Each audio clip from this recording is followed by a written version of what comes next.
Yo, oh, Yo, there we go. Boom shakalaka. yeah, Yeah. we in the building. You What's know the popping? vibe.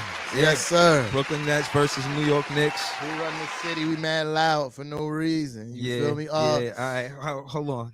Your mic good? My mic's good. My mic good. We good. Yeah, so boom. You know what we gotta do is raffle night. Uh-huh. You feel me? So we gonna play my funky tunes first of all Oh, while we man. do these shares. Know what I mean?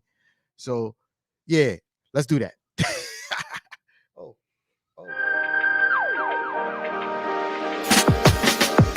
The thrill of victory comes with the agony of defeat.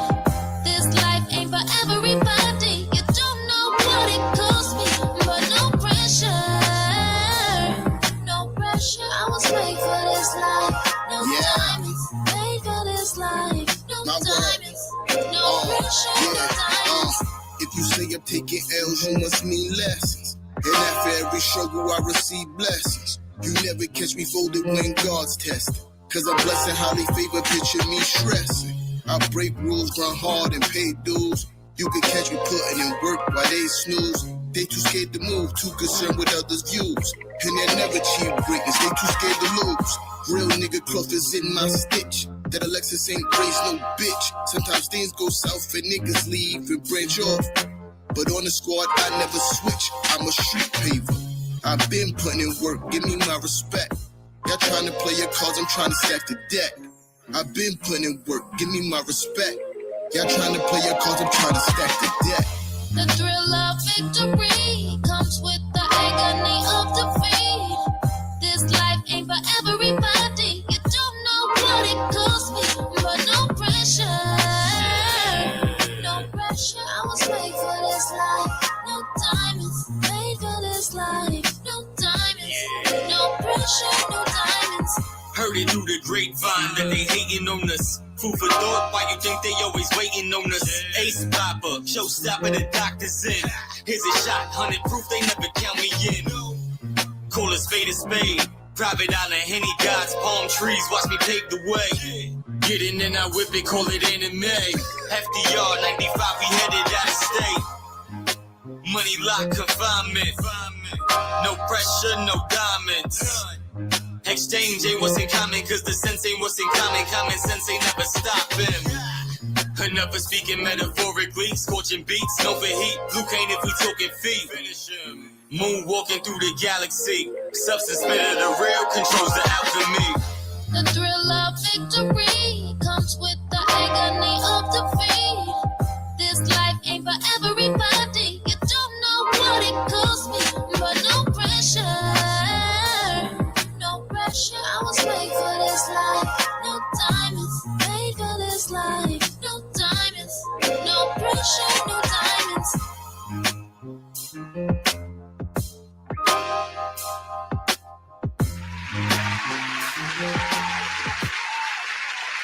It's game time. What's up? I'm still trying to do some shares. My bad, y'all. It's all good.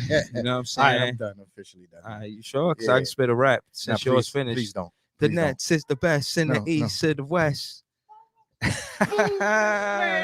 Come on, man. We ain't gotta start the show like that. We ain't gotta do that. Word. What's up, man? It's Let's do this raffle. amicably. It's raffle night. You know what I mean? Yeah, let's get a round Yo, of Lynx, applause for let me that. get a mic check on you real quick. Yo. Yeah, I hear you. Hey, Yeah. what up, Lynx? Yeah, I mean production management. Yeah, You know what I mean? Yeah, what up, Kalia? Kalia in the building too. Yeah, my daughter's in the building. Khalid. You know what I mean? Yeah. We here. It's raffle night. You know what I mean? Let's talk about And it. it's raffle night. So at some point in during, Shit, you want in to the keep it dur- waiting? yeah, we're gonna keep them waiting. All right. Some point in the duration of this show, we gonna definitely do this raffle and see who wins these two net tickets. Exactly. Yeah, I mean, listen, Winning and Nets go in the same sentence. See? Here he go. Naturally. Here he I go mean, again. No, continue. Yeah, listen, continue. I'm it listening. kind of just like it was to sell these playoff tickets for y'all. It was kind of rough to sell these raffle tickets. Yo. And I expect that, because it's like you gotta wait and see. Wait till the reaction till they see how great these seats are. Hold on. My forget. Keep on talking. Yeah. Yo, these seats are amazing. And y'all gonna see, and I want you guys to enjoy this game. It's next Friday. They're amazing seats, and you guys are gonna know pretty soon. You know, excuse me, really soon. You know what I'm saying? Yeah. Like y'all could get a sand hourglass and flip that bit, right? You can flip it. You can flip it by the end of that sand going into the other side of that hourglass. You're gonna know. You're gonna know who's gonna be at the game. You know what I'm saying? Hold on, I gotta get my daddy on real quick. I'm sorry. All right. And also know that the chances of you winning are greater if you bought more than one raffle ticket. Yes, sir. So just to be confident, you know what I'm saying? Get your chips, get your Tostitos, get your mimosas. With the mimosas? Mimosas. Go get your mimosas. It's Go not get your brunch. Right. Go get your Hennessy privilege. Yes, sir. Uh-huh. Yeah. That's Ciroc? Ciroc, I don't do Dulce? vodka, but a black man own it. So yes, Yeah. go do that. You Yeah. feel me? Yo, shout out to Kev on the check-in. Uh-huh. Shout Raymond, out to Nick, fan. Rampage Ray on the check-in. Shout out to Raymond. Jerome Bailey Shout on out the to check-in. Jerome. That's I mean, that's my guy. He a Nets fan. yeah, he put Go Nets out. Yeah. Uh-huh. That's my guy. That's my guy. I see Yeah, him. so Yep. so boom, like there's a lot to talk about, man. Yeah, sure. You know, Sure thing. I don't know where you want to start. Media day and training camp just recently passed. Yeah, I just want to say that's a nice jersey, but Randall ain't the King of New York. King of New York. He not. Yes, he is. He not. I seen Fat Joe talking spicy too. King of New York. You know, it's getting intense. The season about to start. Everybody got something to say. I'm rocking. Yes, that's right. I'm rocking the King of New York today. You feel me? The King of New York. You know what I mean? No. Yeah, absolutely. Sin and candle. On the back of the jersey, say sin and candle. It says Randall. It says sin and candle. It should say King. It should say King of New York. You feel me? It's like you know why it's like the King of New York? Like, cause look, and nobody arguing that Durant is better at playing basketball than Julius Randle. Okay. But that doesn't make him the King of New York. Why It's not? like you being the best player on the Mets versus like you being the best player on the Yankees. It just means more when you the best player on that team. You feel me? It just means more. You feel me? Especially when you are the main cog for bringing back New York City's team from the doldrums. You feel me? Like when you're responsible for breathing life back into the city of New York. You feel me? That's what we did. No, I didn't do That's anything. what we did. I told Kev that too. Kev know. You know. I don't know anything. I know what I just said. I know what I just said. And I said that's what we've been doing. Julius Randle CPR. breathe life back into the city. That's what we did. No, you brought us more attention. That's about it.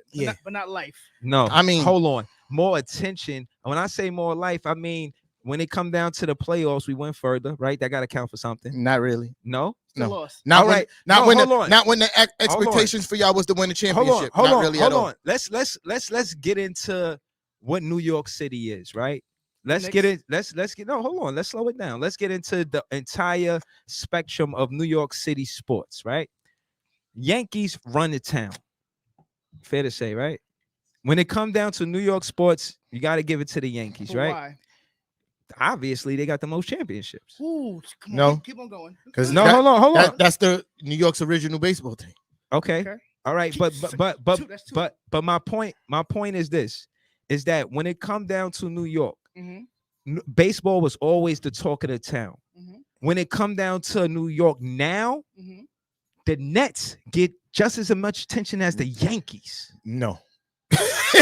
We don't? No. I think recently, whether it be good or bad attention, whether it be good or bad attention. Look, the reason why. All right, so what I'm saying, I'm talking about all sports in New York. The Nets are debatable far as the popularity. Not saying they like putting them on the level as the Yankees. I'm not saying that, Right, bro. I'm not saying that. I'm saying popularity as of now. Can you guys get into the now? Because anytime we do this, you guys go to the past. Yeah, listen, I'm talking about. How is he the king of anything? He's the king of New York. King of sin and candles. I told you. He's the king of sin and candles. I told you why he's the king of New York. He's the king of sin and candles. I just man. expressed that. You feel me? I'm telling you why not. He didn't show up in the playoffs. Yeah, listen, KD did. KD got bumped and went home in the second round. No, but he showed up. But he still went home. 49. He When still the went last home. time Randall scored 49 ever in his entire life? He did. I mean, probably did. I can't remember. I don't know got the you numbers can't in front- remember. I don't got Because the he's the number. king of scented But, candles. no, he ain't. He's the king of New York. Nah, he what the I'm king of saying scented is, candles. what I'm saying is, look, you talk about all that Peach showing up mango. in the playoffs, but he didn't show up enough. He still went home. He still missed the game-winning shot, no. and he still went home. But when it comes to New York, he's the best player here. I started my statement off by saying no Yeah. one's arguing that. Yeah. But what I'm saying is Randall is still the king of New York. No, He's still the king of New No, York. he's not. Kang. He not. He's I still will. I will say that he is definitely the king of scented candles. No, he's the king of New like York. I agree with that. He's like the king of New York. You can't be the king of everything. He's the king of New York. He's the king of scented candles. Listen, maybe incense, scented candles, incense, oils. You know the oils you could get from the street. You know, this He's rant the king of oils, really- scented candles, and incense. really makes no sense. And maybe you could Really makes no sense. This rant. He's It really not the don't- king of the he, nothing. He is the king of New York. I already Nah, explained man. to you why. Nah. He brought the King Knicks, of fancy New York pants. City's team, the team that everybody says that the NBA is better when the Knicks are No, good. everybody didn't say that. LA said that. no. I mean, Everybody LeBron said that. Everybody says it.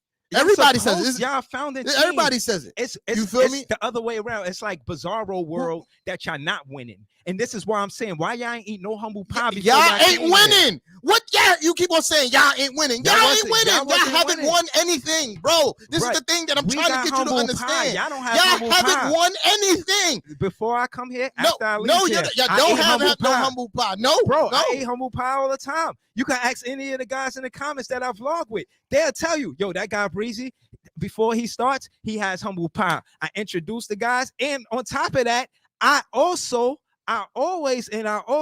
acknowledge that I said that I want the Knicks and the Nets to be in the top. When can that happen? And it happened last season. We were number 2 and number 4. I said that before it happened. So case in point is the narrative is that I'm always talking spicy, but the truth is y'all was looking for a reason to you know what I mean, jump, like get froggy. And what I'm saying is, like, if that's what y'all fitting to do, then it is what it is. It's a rivalry. I get it. But don't pretend like we ain't come over here eating humble pie. No, don't y'all say. never First had of all, no humble pie. First of all, listen, bro. Y'all in the house. No. First of all, what you talk about is complete garbage, right? First of all that complete garbage, How? right? Because the fact is, Well, humble like, pie. you talk about we. No, maybe you like to give people their roses, but that hasn't been the case, bro. Before you started doing your vlogs, when the man. Nets first came in, Yeah. I was in the front lines as always, Okay. dealing with y'all Net fans, talking real spicy. Right. So you like to always say, I Nah. speak for all Net fans. No, but you Yeah. don't.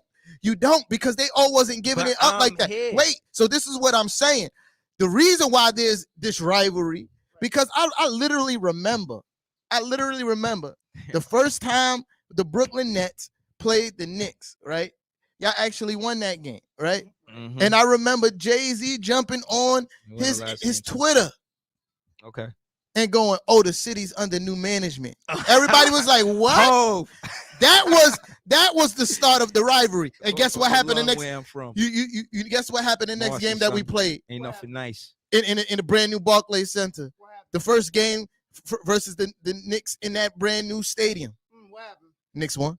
Okay. Tell a story, Ray. So you saying that since day one, fans that wasn't me was talking spicy, Absolutely. and then Hope tweeted it, and it was on since then. Absolutely. Okay, whatever. If Hope set it off, then that's what it is. And look, he abandoned you on and only came back when after it took 3 superstars to get him back in the Barclays. we won't do that. Like He abandoned y'all. he's a family man doing Yeah, things, listen. doing big things. Yeah, listen. Like he did what A lot of needed people to who do. show up in these stadiums are family men and got businesses and things to do. And they But bring guess their what? family. 50 disowned y'all. No, he did. He watch it be in the garden. Watch it be in the garden. I'm just saying. 50 is an I'm ultimate just troll. saying. Right. Everybody knows 50 is an ultimate troll. Like me. But watch, he's going to be in the garden, rooting, clapping, screaming, doing all the things that Knicks fans do. Yeah. You feel me? But I do want to give how you say homage to 50 Cent. He is the OG troll, and you know I do come from the school of hard knock of trolling, from 50 Cent. He is the best Nah, at it. Yo, listen, And you ain't I'm a student of the game. respectfully. You not 50 Cent is ruthless, bro. And Yo, no, I'm not. I'm a student of the game. I'm not saying 50 I'm is not as good. ruthless. No, and I'm a student. high key I'm still a disrespectful. student. Yeah, no. I'm still a student. I'm definitely not disrespectful. I always try to keep respectful. Shout out to everybody that pull up to the page. We developed something called Cook Culture, where more so it's respectful, no SMD Absolutely. talk. You know, we try Absolutely. to stay in the lines. We don't need no sons in 4. You know, shout to that guy. You know, fans are passionate, but you know what they don't say is that the guy that got snuffed was talking the wild spicy, And he swung. right. So Who got swung first. You Dude remember the said, Sons in 4? Oh yeah. Right. So I'm saying, yeah, I'm contrasting that to the cook culture. What we do, you know, we try to we subtle. We not doing that. We not trying to take it there. But Yeah. we do have sauce talk. It's a lot of spicy talk, a lot of slick talk. So tune in, man. Call up at 8 every Friday. You know, and y'all can catch us on our respective pages on Nixon Ish and Big Fan Breezy with the Brooklyn Net Vlog. Absolutely, all day in America. Yeah. Yeah. So let's get into some content, man. Like we could do this back and forth about who the king of New York shit all day. King You of feel Seven me? Candles, that's a fact. Yeah, but we already know who the king of New York. But KD. anyway, Okay. nah, Randall, I'm wearing the jersey. Let's just You feel continue. me? Yeah. So let's keep on going. Okay. So, all right, let's start off with the still the biggest news that of both teams, I guess. As much as Kyrie is trying to keep this under wraps, you feel me? It's very much in the public eye. There's no way in the world that he's gonna be able to try to keep this quiet. You don't have the dun button like dun dun dun. Nah, I don't. We got to get that. But yeah, there's no way to keep it quiet. To get spicy. Before you start talking about it, I just want to say we do try to, you know, stay away from a lot of political talk on this show. You feel me? Because it's supposed to be a lighthearted place, even though it's intense. Yeah, we want You know y'all what I to mean? come here and have fun. But at the same time, when the policies affect the basketball, yeah, you feel me? We definitely have to talk about it. So, and this is a very hot button issue around the league. And I just want to say, even though Kyrie Irving is a net, I stand with Kyrie Irving in a situation if he decides not to get vaccinated. You feel me? I think it should be everyone's choice. That's just the way it is. Like literally, you being unvaccinated doesn't affect anybody else but yourself. You feel me? You're not putting anybody else at risk. It's not like you're more contagious if you don't get vaccinated. All those things are untrue. The only thing that you do risk is possibly running a higher likelihood of you getting severely ill, right? That's you feel me? Like, you know, vaccinated people can still catch and pass COVID. These are the facts, you know. So to force somebody and say that they can't, you know, do their job because they decided what's best for them is ridiculous. Some kid, I forgot his name, he's on Orlando. Isaac, I think it is. He said it perfectly. You feel me? Especially when you think about, you know, these guys' age group and their physical health. You feel me? That they're in top physical condition, most of these guys, and they're outside of the danger zone as far as age goes. So there's technically no real reason for them to have to get vaccinated unless they have pre-existing conditions. You feel me? Like, so what I'm trying to say is, in summation, right? I don't think that it's fair that if somebody decide that they don't want to get vaccinated because there's their own personal choice, that they can't play in the city that they rep. And even like, again, even though Kyrie is a net, I'd like to see the best players play basketball. That's a fact. He is one of the best players, and you know, it take a toll on the team, on the fan side, because you just excited for the season and see one of the best players, not just on our team but in the league, you know, go through these motions with the NBA. And I mean, I would think he would at least be on the same page with the NBA president. And to my knowledge, 95% of the league is vaccinated. Yeah. And you know, I seen De Blasio. He said something Kyrie directly about vaccination. I thought that was kind of, I thought that was bold. I didn't think that he had his attention per se. And to see, I guess it being naive, of course, they got his attention because his vaccination is a state that's mandated, right?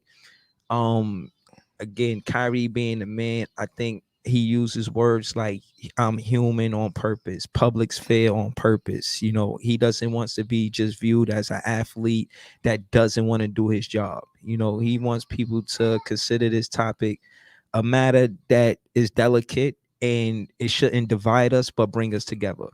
And that's what I want to people to shy away from. Whether you're vaccinated or unvaccinated, don't let it affect how you communicate with your fellow New Yorker, your Facts. or just your whoever, you know what I'm saying? So I think ultimately that's my case in point. Whatever you decide is your decision, and respect everybody's decision. Don't treat people weird, or just try to it's hard to say this, right? But try to keep it the same as possible.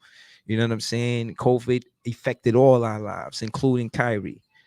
So let's not make him the poster boy of the bad guy when it comes to COVID-19. I disagree with that. And hey, get your leg down, man. What you doing?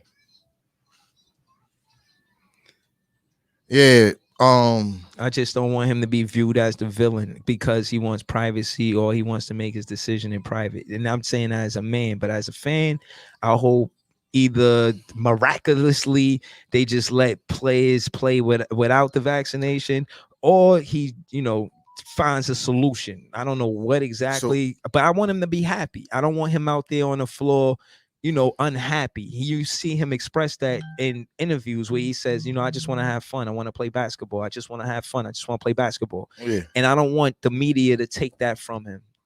Yeah. We got camaraderie with our team, our teammates. So I don't think it's the media that's going to take, and the media is going to do what the media does. You feel me? Like their job is to report on these things the same way our job is to report on these things, right? So the only people that can take the joy away from it is the people who make the laws and the decisions, right? Like, and the mayor of the city, I really, bruh, I wish he would just shut up.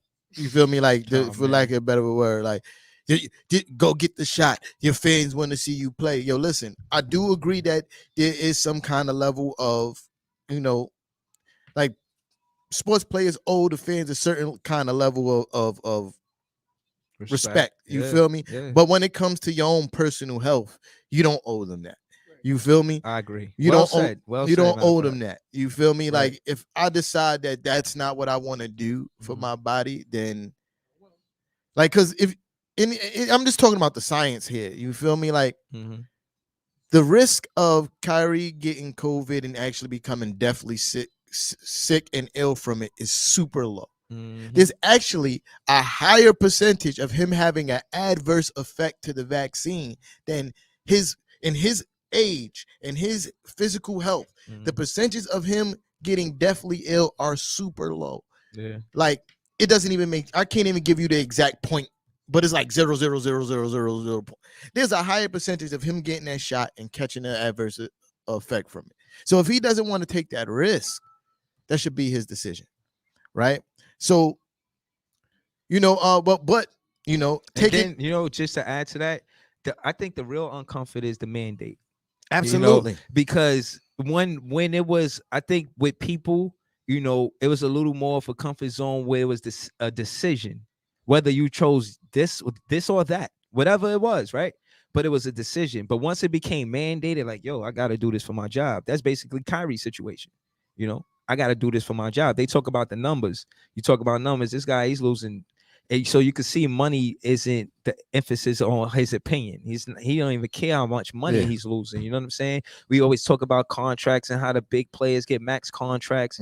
A guy like Kyrie, he's a philanthropist, for lack of better words. This guy, he's always doing outdoor, community work. You know what I'm saying? If he's not buying a house, he's helping the WNBA. He's buying candies from kids. He's always doing something to show his human side. And again, I think that's the message I want to get across, is that You know, let's not be mechanical with our decision making. You know what I'm saying? And let's kind of be sensitive to our, you know, other people, whether you agree or disagree. If there's respect there, then we can have the conversation. You know, but as soon as we start shying away from each other, and you know what I mean, because of a decision, it's like T Tom said, with my personal body. Like, come on, man, you shouldn't have that on your head. Like, it shouldn't be that heavy on your spirit. You know what I'm saying? What I do is what I do. And you know, Kyrie knows the full Kyrie and the Brooklyn Nets know the full spectrum of the search situation. And yeah, again, we're going to discuss it, but I just want Kyrie to know that he got my support, whatever he decides. Because I'm going to tell you, just further in the conversation, I look at it on the upside of both ways. Y'all know me. I'm a big fan of Cam Thomas, you know, and he doesn't play and he just does away games. Then we got him well rested, and he might not to say, you know, let's say his ankle is 100%. But the fact that he would get that rest of not playing the home games, I think we would really miss him in the playoffs. And no lie, I would hope that he will make the playoffs some type of way. Yeah, and that's my thing. Like regular season, definitely is a manageable situation. You feel me? Yeah. But when it comes to the playoffs, and we spoke about this last week, and you get deeper into the playoffs and you start playing the upper echelon teams, he's going to be missed. You feel me? Yeah. Like, he's definitely going to be missed. And I think that's the him being a part of the big three is what makes the team as dangerous. Yeah. Like, granted, James Harden, KD, still super dangerous team. Yeah. But you add Kyrie Irving, that just takes them to a whole nother level. Just staying with Kyrie Irving, the significance of him on our team is that he's a bucket. Now, I watch these games and I see what's amazing about him. There's never a dry spot on the offense when he's on the floor. Trust me, he's either going to razzle dazzle and score, or he's going to razzle dazzle, miss, and then score, or get fouled and score. But you're going to be entertained watching Kyrie play. And on top of that, you're going to realize that he's a competitor. Like, this guy really competes. He's not like just out there trying to be the most fancy dribbler guy. Like, he can play for real. And we never have, that's the significance of Kyrie on the floor. We never have a dry spot, and guys like KD and Harden can rest. Why they leave markets like Houston and OKC, where they feel like they got to do most of the work. They don't want to do all the work. I think that's the superstars of the old times. You know, we get a lot of ridicule about having a big three, but I think the superstars of the old times are that more than now, you know. But when you think about the LA back then, their team was crazy. Like, how many stars did they have on one team in their championship teams? Yeah, they like 4 or 5 all-stars on one team. But the reason why people say that is a difference, because none of those people like were talking to each other about joining forces. You feel me? Like, none of them was like, so we should all get on the same team. It was a loyalty to the organization. Because, like, if that was the case, like, Bird, Jordan, and Magic were the best of friends. You feel me? Like, they would have joined forces. You feel me? Like, they were literally the best of friends. And that just never happened. Well, maybe because the mind state was different back then. But I think it's the teams having power more than the players having power back then. Right. That was the team. When he mentioned Bernard King. We was talking about Bernard King. That's the team having the power. And Dad Duty, he'll be right back. That's the team having the power. That's the Nets, like he says, selling big bond, little bank, but to the Knicks. Right. So that's not Bernard King making that decision. And I think that's the difference from then till now. Right. Is that the teams always decided the free agency and players just kind of went with the flow. Right. You know, I think Jordan was, like, in my opinion, the first one that kind of changed that. Where, one, he got that super duper contract. Right. Okay. You know what I'm saying? That was huge. I think he was the first at that time. He was, when the league started, I think it was close to Pat's. Like, it might have been Pat's first and then his contract. But I don't think his contract was the biggest ever like Pat's was. I think it was just the biggest in the NBA. Okay. You know what I'm saying? And he got paid a lot for 1 year. But case in point is, I think that's where you see players having power. Even though Jordan decided to stay, you know, he decided to stay. Right. You know what I'm saying? Because he was competitive, though. Right. And I think that back then, the team, you were the franchise player. Right. I think now teams are more Zion. Right. He's supposed to be the franchise player, but maybe not. I really feel like they, I know that's going to be in talks. We got to talk about that because I know that's going to be in talks because they're going to be in rebuild mode if Zion not happy. And remember, contracts were different back then. Exactly. And that's another thing. They restructured the contracts because of this. Right. Players having early success in their careers and they're not tied into one organization for X amount of time. Just to bring you up to speed, we're just talking about loyalty from organization when the players got power. And I was saying around Jordan time.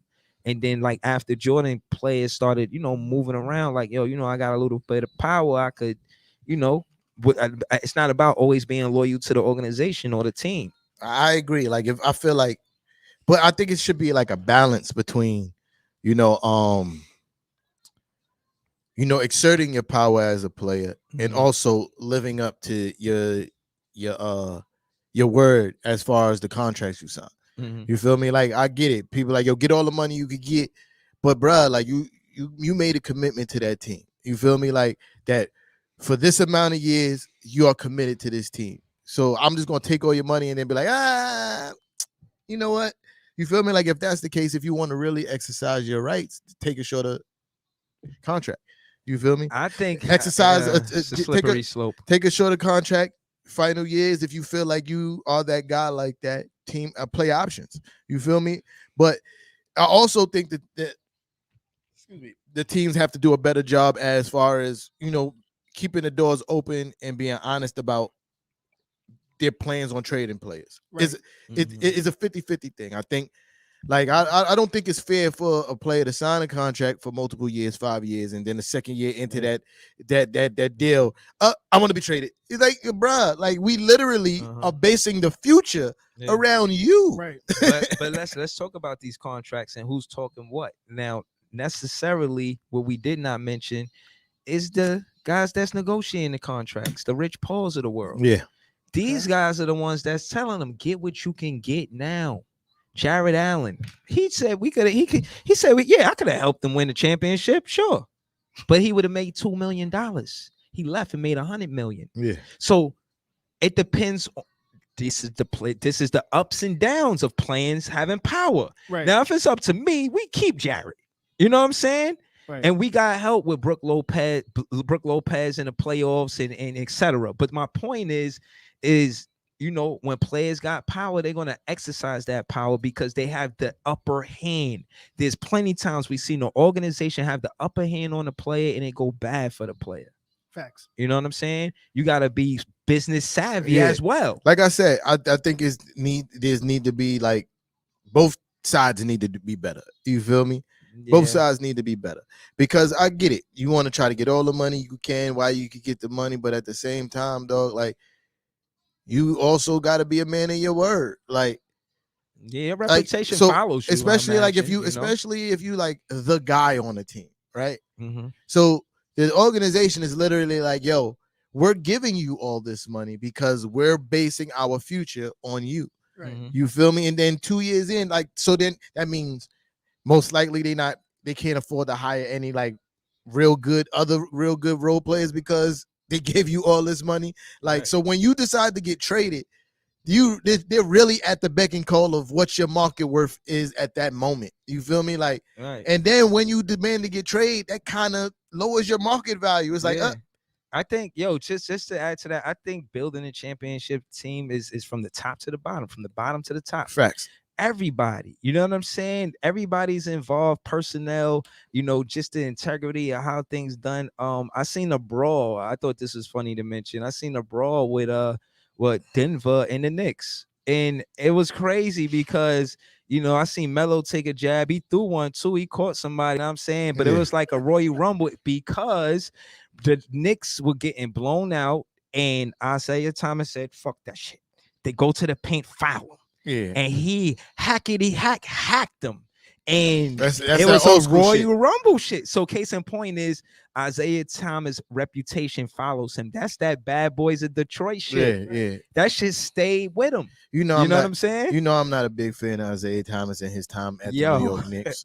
You feel me? Like, I very rarely call talk bad about the staff. You feel me? Yeah. Or former Knicks. It's like a few guys that I'll be like, I can't stand that guy. Like, Phil Jackson is one of them. Isaiah Thomas is another. Isaiah Thomas single-handedly tried to destroy the Knicks. Like if you look at most of the tenure when we were like really bad after the Hewan era, it's immediately tied to Isaiah Thomas. And he coaching, and he probably laugh about it. Probably did it on purpose. But I think Maybe he not. I think he just he was smart and took advantage of a guy who doesn't know much about basketball. You feel me? Like, so think about it. You're an owner, but say like take off your fan knowledge and just you don't know much about basketball, but you know that this guy is a 2-time champion, one of the 50 greatest players of all time. Yeah. You feel me? Hall of Famer, and he's in your office talking to you about basketball and what needs to be done with your organization to build a championship team. Yeah. Who are you to be like, this guy don't know what he's talking about? Yeah. Until you see him destroying your team, and then you like, like. Yeah, I mean, far as coaching decision, I was throwing a loop when Sean Marks picked Nash. I thought that was left. Didn't see that coming. But you know what? I think this second season. But that's what Sean Marks has done. You feel me? Like, yeah. When Jason Kidd decided he wanted to be a coach, like literally was playing last year, the year before, and then got a head coaching job for the Nets the next year. Yeah. You feel me? So, I think Sean Marks is really like, I just want to put the best players on the court. But I think winning formula watching Coach Pop.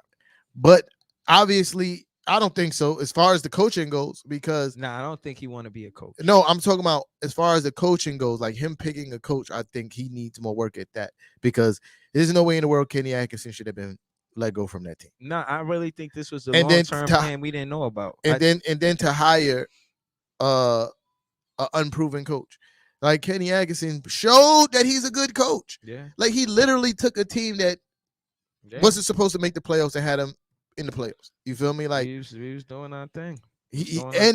And he showed that he knows how to develop players. You feel me? And what he did with Cass LeVert, Dan Whitty, you feel me? Joey Buckets, Jared Allen, like that was his call.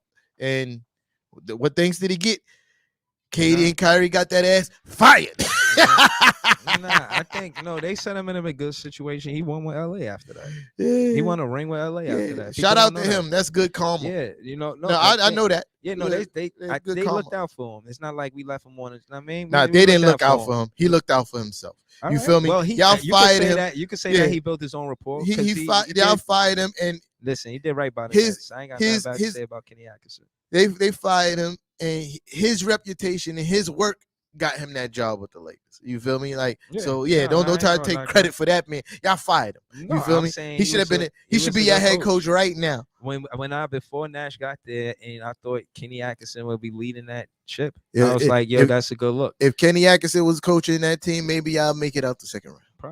Probably. But I think we look at Nash and his career too. Nash should be there for a long time. I think that's what the surprise was.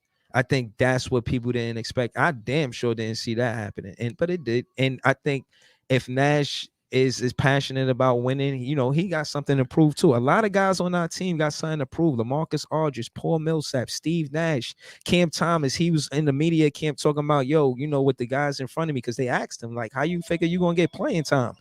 And he like, I know I ain't gonna lay down. Like I'm a fight for it. You know what I'm saying? I'm a fight for playing time. So, I like that enthusiasm. I'm saying that to say that the Brooklyn Nets is a team that got something to prove, including Steve Nash, especially after last season. Dre was good. Who run the city? The Nets, obviously. I'm playing as them in 2K right now. Yeah, it was good. 1-0, 1-0. What's up, Trey? You winning the game on that? You winning the game that you playing? Yeah, I'm beating the Knicks 50-20. He must got it on rookie. That's your boy Raymond Burnett playing on rookie. Yo, thanks for calling up, Trey. No problem. Have a nice day. You too. You too. Yeah, he a frequent caller. You know what I Yeah, mean? yeah. Shout out to him, Nothing man. but love for the guy. You know what I mean? Yeah, Swish. Yeah. So, I mean, before we go on to the next topic, I think should we do it? Yeah, why not? Okay, guys, it's raffle time. Oh, you're gonna take this call and then we're gonna start the raffle and see who won these 2 tickets. Raffle time. Who run the city? Big Angelo, next run the Yeah, city. 2 boy. up. What's This guy. goody? Next Yeah. run in this city, baby. Let them know, Angelo. Start tomorrow. All right.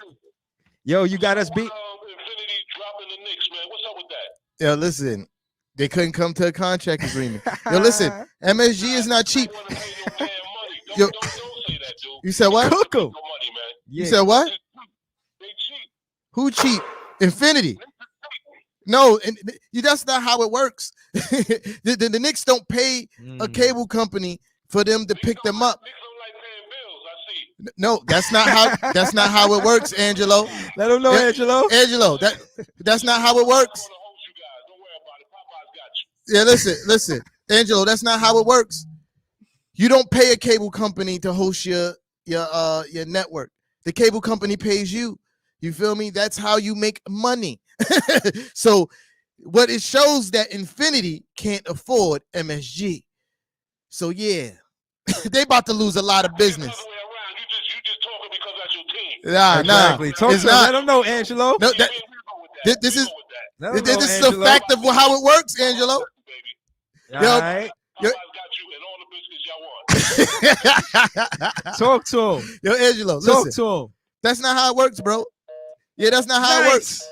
That's not how it works. Good work. Let them know, Angelo. That's not good work. He's really giving bad information. Thumbs up. You man. feel me? Like that's what he likes. He likes bad information. 2 Whether up. whether it's true or not, he like, yo, good work. But 2 Nets that's not fans. how it works. If anybody knows a little bit of anything about how this works, the cable company pays the network.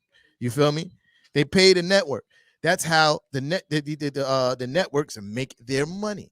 So now when they negotiate these things, they have to come to agreement on the price of what the network is worth. Infinity, Comcast, first of all, their service is trash. Anyway. But anyway, yeah. So they can't afford the Knicks. That's okay. But Angela, why you should be worried about why you can't watch a net game when the Yankees are playing instead of worried about Comcast dropping the Knicks. They dropped it because ain't no competition. If the Yankees are playing, you can't watch the Nets. How about that? How about that? No net game for you. Yankees playing. They dropped it because y'all weak first No. schedule. Y'all schedule first that's part not of y'all true. schedule That's weak. not true. That's not true. We read the Yeah, first yo, 5 games. You really just like to say and they any, said, "Fuck this." You- talking about like, you- they just dropped it. They said, "Look at these You- games. This we're you not gonna really get any just like views. to, look, you Drop it." you really just like to say anything even if it's not true. And that's okay. I get it. You feel me? Because the fact of the matter That's is, my guy, Angelo. I just literally tell you how it works. We don't care. I know because you don't Next rule. you don't care about facts. You feel me? I get that. That's False one thing. news. That's one thing I've learned about dealing with you all this time. You don't Bro, care about I facts, drop bro. Facts. You don't care about facts. Let's get to the raffle. That's a yeah, fact. you don't care about facts, but it's I wanna cool. get to the raffle. Don't hold these guys up. Yeah, man. listen. We're gonna get some more facts and more All right, facts. so let me explain to y'all how this is gonna work, right? I got technology, right? We got technology. This is how the raffle's being done. I don't know, y'all can't see it, but there's a virtual wheel that's being spun. Everybody name who's into the raffle was in here is going to be chosen by random. You feel me? Why you over here counting money? You trying to give me some money, man? Link's over here counting bread. You feel me? But My anyway, name in the pot. Know what I'm so saying? Oh, man. y'all, all y'all names Shout are to in here. Sour Apple Clothing. Shout So- to Beta Clothing. Once I press the screen, a name will be dropped at random, and we'll find out who the winner is of these 2 Nets tickets. Right. Best of luck to you all. Yeah. Drum. Yeah, we couldn't get a drum roll. Yeah. Keep on going, keep on going, keep on going, keep on going, keep on going, keep on going, keep on going, keep on going. Said bam! Shout out to Said. Oh Shout out to man, Said. unbelievable. Unbelievable. That's my guy. Yo, hold on. That's hold on. my Yo, guy. Yo, let me see the phone. Hold on. I'm gonna call his phone. Hold on. Hold Yo, on. that's Hold on. crazy. For you, said. he bought a shot glass for water. For you, said. Let me see that. Hey. Wow, that's crazy. We gonna what? That's crazy. That's the same cup Eddie Murphy had in Golden Don't Child. do that. That's crazy. This is a Nets, huh? It's a Nets shot glass. You don't even drink. Why you got that? For you, salud, huh? Why you even got that? You don't even drink. Man, that's distilled water right there. Yeah, you go. Yeah, thank you. I don't know if he gonna pick up. I'm gonna take another one for you, my guy. I don't know if he gonna pick up. Ooh, it's that Turn your radio down. Turn your radio down. Is this Cedric Smith? Yes, it is. Yo, it's tea time. Who run the city? Big fan, Breezy, Brooklyn Net fan. Yo, you just won the raffle, Put it. Yeah. That's right, Toast. Yo, Said, don't leave me hanging. Yo. I'm making a toast. yo, I'm making a toast, said. yo. So, yo,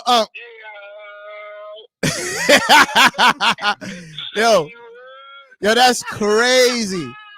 Yo, that is crazy. I for sure thought somebody else was going to win, but To me, karma wise, he deserved those exactly. He Yo, but deserved those tickets. let me do my host thing real quick. Yo, you have just won 2 tickets to the October, what is it, 7th, 8th? I can't remember the date. 8th, I believe. Yeah, October 8th preseason game versus today. Yeah, a week from today versus the Milwaukee Bucks. You feel me? You got 2 tickets. yes, You'll be in the building. the game against Milwaukee. What is it? October 8th preseason. I won the raffle from Who Wants the City on T-Top. So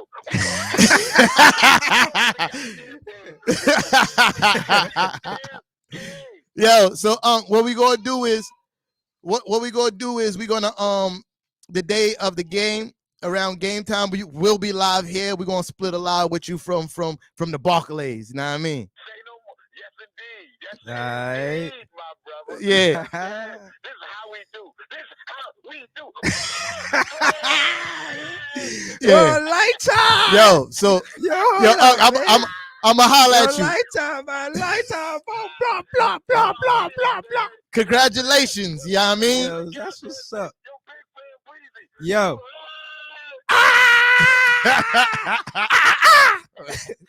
Yo, congratulations, Let's man. go. Yo, so I'll holler. All right, man. Thank you, Shit. man. I appreciate y'all. No problem. Congratulations. Great show.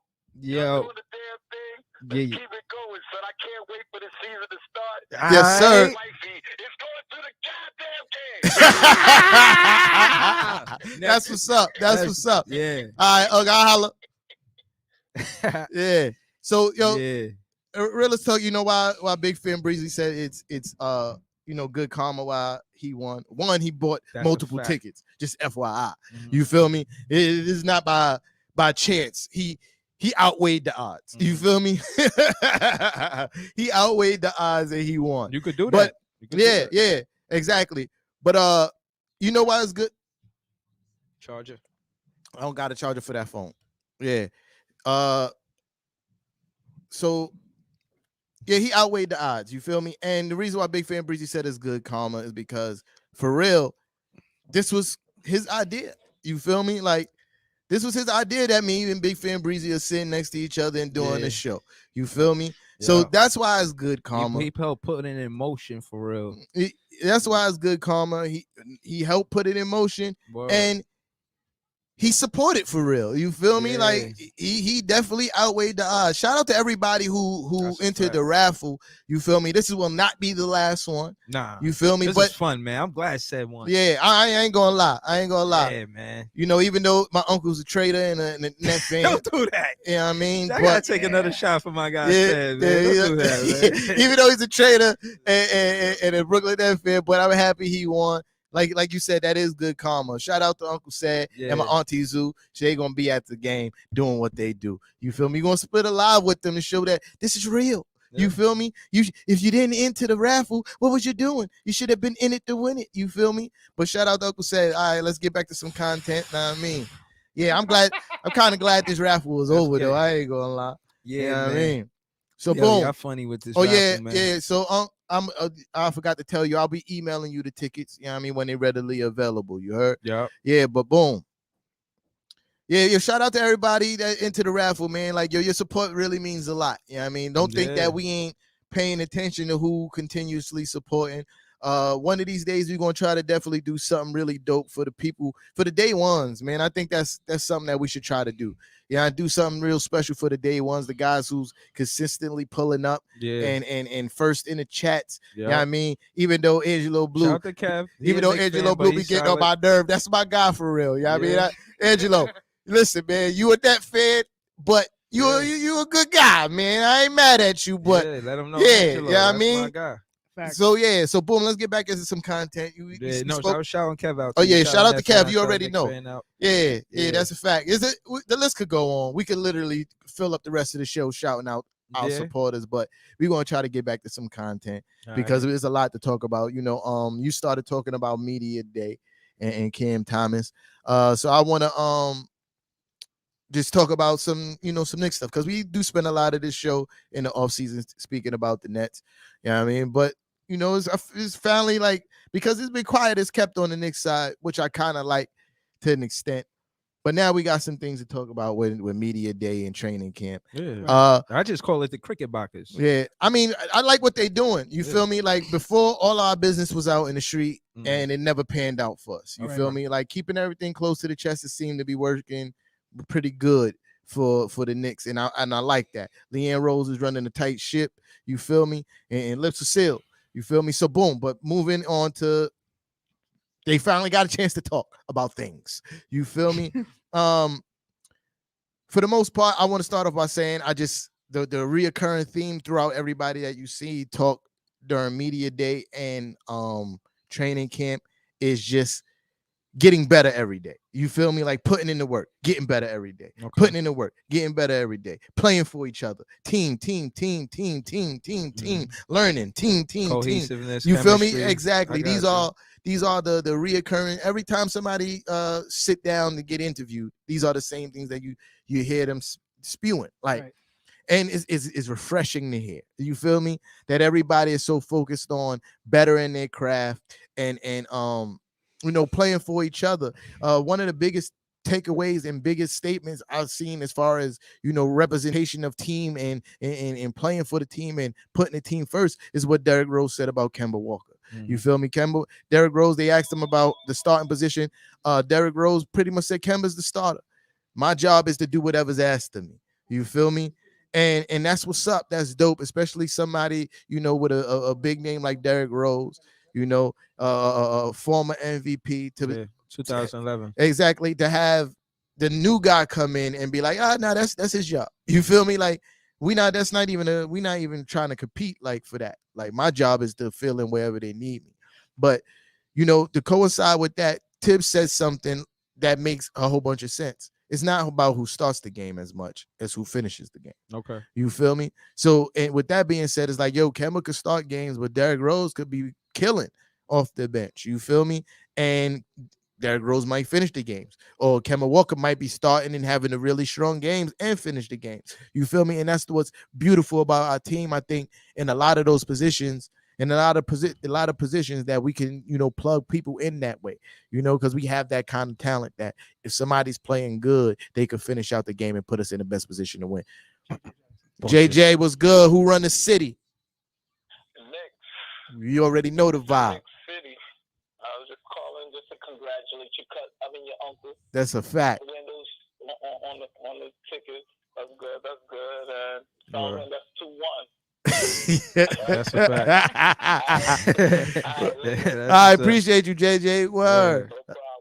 Yeah, that another one, day one supporter. You feel me? And we appreciate you guys. I'm telling you, man. I'm gonna make it my business that me and Big Fair Breezy gonna discuss something and we're gonna figure out a situation where we could. Those guys keep me busy, man. Word. I ain't gonna lie. I ain't gonna hold you, man. I was, never mind. I don't want to get into it, but I was trying to take a little sabbatical. Yeah, These guys they never stop, man. You gotta keep going. You with know these why? guys, Because you did it to yourself, bro. Yo, You because did you know what it was.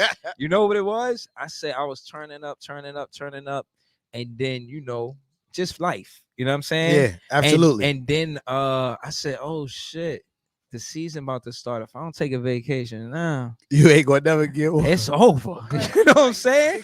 Yeah. It's now or never. So I try to, but you got guys like Raymond Burnett and JJ Jackson, man. Kev Rodriguez. That's I never a get big a day fact. off with these guys. So shout to them. You They help build the see culture. that little- You know what I'm saying? when I go missing, it's cool. You feel me? Because I'm not out here rah rah rah rah rah. I'll be having to conduct business, man. I pull up, man. I seen BJ Samuel last week. I did a vlog with him. I seen Kev. I seen Raymond Burnett. I mean, I'll be seeing them. You have to charge it when we saying? get in the car. I'm sorry. Yeah, nah, that's cool. It's cool. Shout out to Khalid. Yeah. Excuse me, but trust me, man. Y'all know what it is, man. I handle Knicks fans like it, man. Bring it, man. Y'all know what it is. Come to the page. Yeah. But back to I disagree with you too. You said y'all got somebody in every position. I think y'all strong at point, but what are you talking about? I don't know. I see the game finishing with Rose. I give y'all like 4 guys. Other than that, I don't know if y'all got closers like that.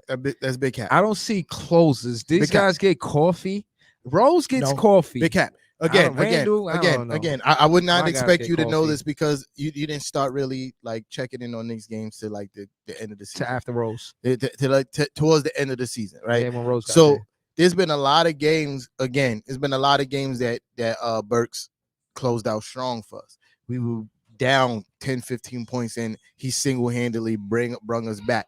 You know what I mean? Like the same to thing. Mention him on this. Same thing with RJ Barrett. But it's been plenty of times RJ Barrett brought us back in close the games for us. You feel me? Of course you got the king of New York, Julius Randle. You feel me? And then again, it's been several times in the season. Emmanuel quickly came off the bench and closed out games strong for us. You feel me? Like this is what I'm saying. Like, I'm gonna tell you. All right, 2 things. One, I disagree because y'all wasn't on that clutch list. That's why I disagree. 2. So hold on. How did they define the games as being clutch? Like 5 points or less or something like that? Yeah. All right. Like no. In the last 5 minutes too. That's the. But what I'm saying is there's been times from somebody who actually watched the games and not just watching the numbers, right? Mm-hmm. Like there've been times that we've been down 15 points and win by 10.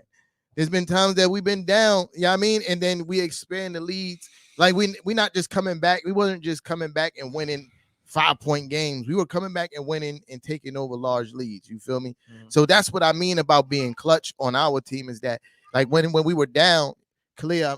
Yes. All right. So all right, give me 1 second. So let me finish this thought. So like what I'm saying is a lot of times that they'll bring us back from being down large deficits and we take over and win. That's what I mean about them being clutch and closing out games for us. You feel me? And it's several people that we had that took over the game in late game situations or in the fourth quarter. You feel me? Like, or come out in the beginning of the fourth quarter like gangbusters and give us a quick 15 points. You feel me? Mm. Like that's what I mean about people closing games for us. Let me go handle this. All right, cool. Yo, T. Thomas, only one man. He could save his daughter or save a Knicks fan. He can't save no Knicks fans right now. He got to be there for his daughter. So I'm gonna keep it light with you guys. I don't want to, bully you guys as soon as tea time leave. I'm not gonna do that. But what I will say, when I was trying to ask him a question last year on the stats, it says that Alec Burke is the best shooter on your team. You agree or disagree? And if you agree that Alec Burke was the best shooter on your team last year, do you think he will be the best shooter on the Knicks this year? Was he the best shooter last year on the Knicks? I kind of agree. Okay. Kind of agree. For this year, I'm not sure though. Okay. Why not? Who you think will be the best shooter on your team this year? Come closer. See, the fan of me wants to say Walker. Okay.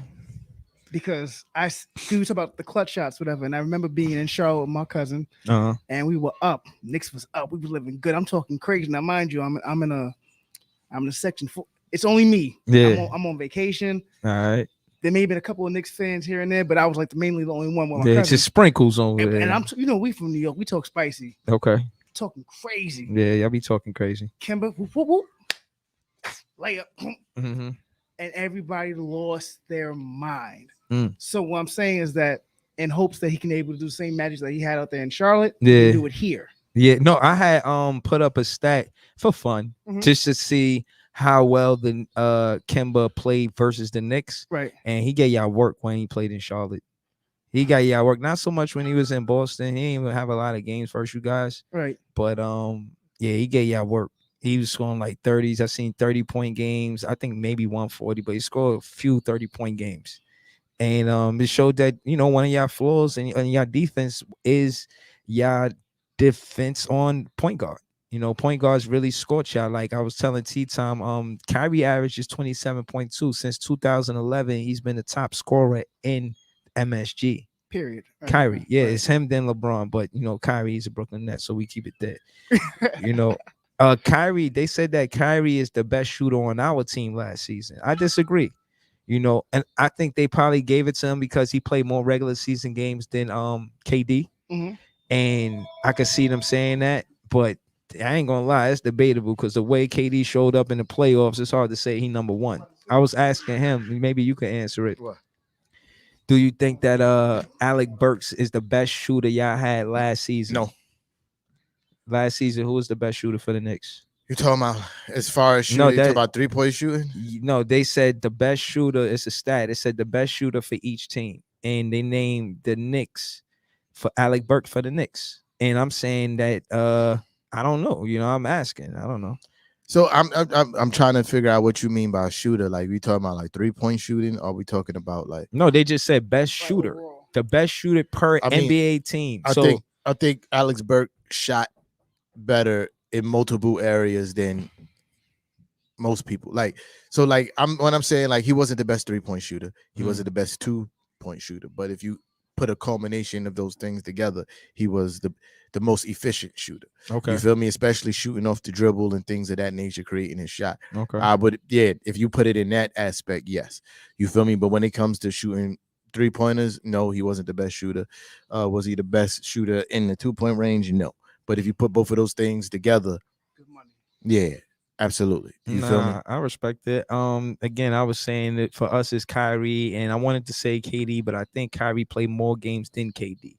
So, respectfully, I would probably give it to Kyrie. So, yeah, that's the question that I had. But excuse me. Besides that, shit, man, I know we gotta get ready for Sunday, man. That's just right around the corner. The season about to start. Tuesday? No, where we play? We play Tuesday. Yeah. Yeah, I played the Schmeltics. Yeah. We played they Melo and Westbrook not even playing, and AD playing one quarter. Well, yeah, because it's preseason. And why? You feel me? Like these guys already nothing to prove. They already established guy. I think with teams like your team, and the Lakers, guys who already know how to play the game. You feel me? And know how to play at a high level. Yeah. It's not hard for them to adjust. You feel me? Like I think it's coaching too. Like we're not gonna show them our hand. It's preseason. We're not gonna show them what we got. Nah, I don't. And it's not worth risking the injury. That's true. No, they reason was pure rest. Yeah. They said Westbrook and AD and Melo is out. No, and Westbrook and Melo is out for rest. That was it. Yeah. And AD is gonna play one quarter. I guess that's part of the rehabilitation, full contact. Yeah, trying to see, get your legs back under you, get your win and stuff like that.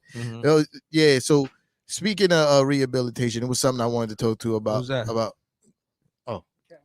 Oh, Kev, what's good? My fault. I didn't even know you was on the phone, bro. Nah, y'all good, man. Yo, listen, Knicks run the city. You already know. Talking spicy already. Yo, what's good, my guys? Listen, I know you just said that you just took a jab at us to say, I just put up some stats of Kemba killing y'all back in the day, right? Yeah, he was giving y'all work. So why you didn't mention the stats that I put up of Kemba killing y'all, though? We was giving we had. Like, you see how you always be Why would I do that? Like, I'm on my side. Expecting some somebody to throw a jab right back at you. No, I ain't saying. You don't never mention what happened after though. No, I didn't see one. I forgot to mention his stat. I did see it, but I forgot to mention his stat. Right. Two, why would I mention your stat? You know what I'm saying? You got to call up and mention the stat. And I'm not going to give you guys Arsenal. Listen. I got a Nick fan there, Nick fan here. I'm gonna just give you guys Arsenal. Like, I didn't work even like that. He lucky I walked away because I didn't even hear that. You feel me? Like, because if I, because I was here, I would have definitely said something. I would have definitely said something if I was here. He was giving y'all work. Yeah, he gave y'all work too. You feel me? Yo, you but know we won those games. But you know what's funny? D-Lo was winning those games for us. Yo, Kev, you know what's man funny, right? He always, act like the Knicks is the only team that get worked by really good players. You feel me? Right. Like he mentioned the whole Wilt thing. Wilt was dropping 60 plus on everybody.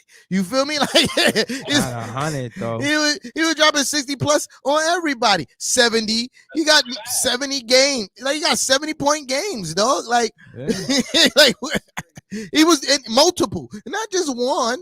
Like he was doing that to everybody. You feel me? So like he only act like good players only give the Knicks work. Great players do what great players do, and they give everybody work. Yeah, you feel me? Yeah. All right, fellas, y'all be easy, and the love is love, man. Yeah, appreciate you, Kev. So good coaching. Shout out to Kev. Word. You too, Brody. Yeah, but yeah, son. Nah, I feel y'all make sense, but it's gotta be. Go ahead. We was talking about because I wanted to say something. We was about to get set. We got not sidetracked, but we had to take the phone call. Yeah.